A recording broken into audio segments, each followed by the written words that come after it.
में ढेर सारी खुशियाँ मनाई गई, व्रत त्यौहार मटकी तोड़े गए और श्री कृष्ण, गोपाल, मटकी तोड़ और न जाने कई सारे नामों वाले हमारे श्री कृष्ण जी को स्वागत किया गया, क्योंकि आज उनका जन्म दिवस है।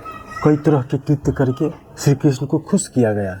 मेरी ओर से भी आप सबों को श्री कृष्ण जन्म दिवस की ढेर सारी शुभकामनाएं। यही सत्य है कि श्री कृष्ण को लोग कई सारी मान्यताओं से और विचारों से बराबर संबोधित करते हैं, जैसे रासलीला करने वाला, माखन चुराने वाला और राधे राधे कई सारे जो हम देखते ही रहते हैं सड़कों से लेके मंदिरों तक, और ऐसे बहुत कुछ। मगर ये सब इसलिए हो रहा है क्योंकि हम जानते हैं उन्हें गीता ज्ञान देने वाले के रूप में। बाकी तो बहुत सारी मान्यताएं गढ़ी हुई है। अगर वे गीता नहीं देते तो लोग राधा गोपी और माखन इन्हीं सब चीज़ों में लगे रहते। क्या लोग उन्हें ऐसे ही मानते हैं? अपने देश संस्कृति से जुड़े हुए लोग, या विदेशों में जो स्थिति अभी सनातन धर्म इस्कॉन के माध्यम से, या कई सारे संस्थाएं हैं जो अपने देश से लेकर विदेश तक में सनातन धर्म को बहुत आगे बढ़ा रही है, ऊपर उठा रही है, क्या वे भी कृष्ण को इसी गोपी रास, माखन, गाय केवल इन्हीं के लिए सम्मान देती है, पूजती है, भगवान बताती है? या उन्होंने कुछ ऐसा दिया जिसके कारण उनकी महानता और उनके आगे पीछे सारी चीज़ें जुड़ती चली गई? सारी कहानियाँ कृष्ण के साथ ही चल रही है। अर्जुन की, कर्ण की पितामह हो या दुर्योधन की, शकुनी, बर्बरिक जैसे शक्तिशाली, कुंती और सभी पात्र जिन्हें हम अलग अलग पात्रों के रूप में जानते हैं। सुना है कि कभी महाभारत में ऐसे ऐसे पात्र, ऐसे ऐसे नाम के, ऐसे ऐसे शक्ति वाले लोग थे। इन सबों की चर्चा भी नहीं होती, इन्हें लोग जानते भी नहीं। भले ही महाभारत का युद्ध और विशाल और भयावह भी होता, तो अगर उसमें गीता ज्ञान नहीं दिया गया होता तो लोग उसे याद नहीं करते, क्योंकि समय का चक्र मनुष्यों और सभ्यताओं को अलग अलग बदलाव करने एवं उसे स्वीकार करने, सहने में मजबूर करता है। फिर भी गीता में ऐसी बातें हैं, ऐसी बातें कही गई हैं कि चाहकर भी श्री कृष्ण को लोग नहीं भूल पाएंगे। हाँ, सभी उनकी बातों को भूल गए, जो कि सबसे महत्वपूर्ण था या है।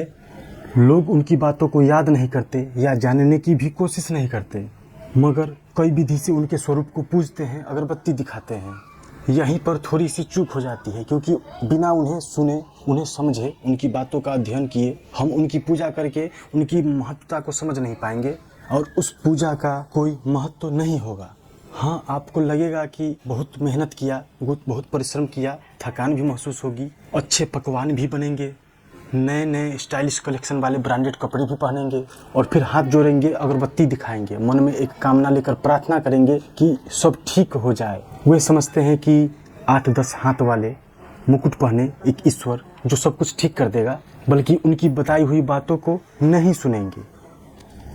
ये कर दो, वो कर दो, यहाँ तक कि करोगे तभी मानूंगा, नहीं तो भगवान मानना भी छोड़ दूंगा। और तो और कई बार लोग भगवान से नफरत या दुश्मनी तक करने लगते हैं।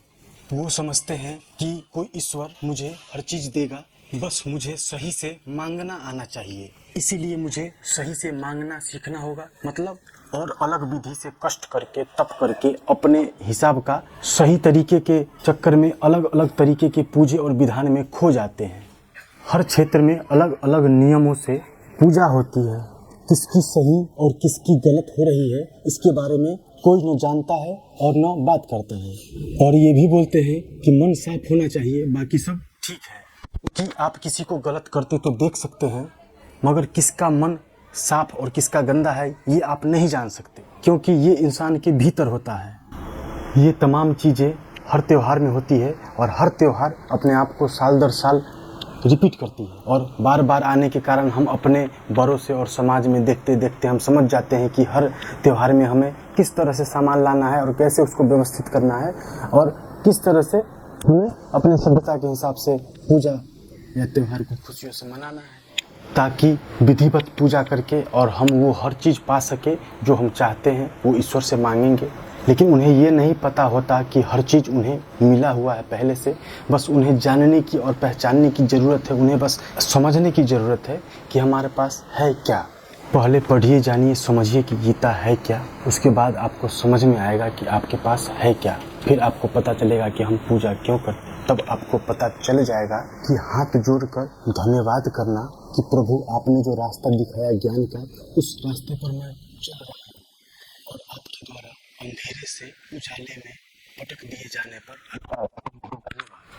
अब सिर्फ सोचना छोड़ना होगा। सभी बंधु बाहर आइए, साथ में वेद पढ़ना। हो सकता है कि हमारे लिए समझना पढ़ना मुश्किल हो, लेकिन गीता सभी पढ़ सकते हैं। इसका हिंदी अनुवाद किया हुआ है, कई सारी प्रेस से इसका हिंदी अनुवाद किया हुआ है।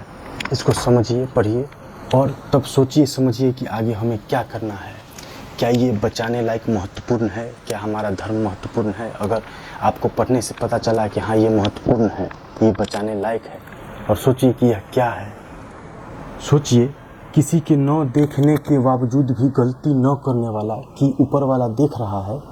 अपराध मुक्त समाज के लिए इससे अच्छा कॉन्सेप्ट क्या होगा?